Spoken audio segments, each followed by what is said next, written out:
সকালবেলা আমরা কসবা কালীবাড়ির উদ্দেশ্যে রওনা দিলাম। তো আমার সাথে গেছে আমার মা, বাবা, আমার ওয়াইফ সুপর্ণা, আর আমার মেয়ে, আর আমার মামাতো বোন। তো আমরা সবাই মিলে খুব এনজয় করে গেলাম। গাড়ি দিয়ে, আমার নিজের গাড়ি নিয়েই গেলাম। এখানকার প্রাকৃতিক দৃশ্যগুলো কত সুন্দর, কত প্রাকৃতিক মনোরম জায়গায় এই কসবেশ্বর কালী মন্দিরটা স্থাপন করা হয়েছে। এটা খুব পুরনো মন্দির যেটা।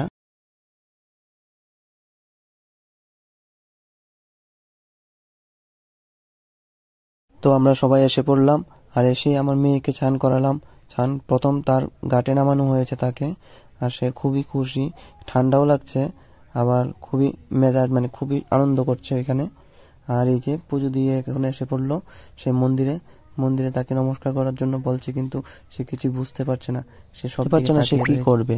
সে কি বসে থাকবে নাকি নমস্কার করবে না কি করবে।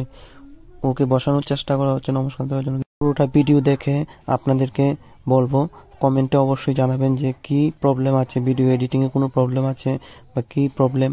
এটা যদি আমরা জানি তাহলে ভিডিও এডিটিং করতে এবং আপনাদেরকে আরও ভালো ভালো কিছু উপহার দিতে চেষ্টা করব।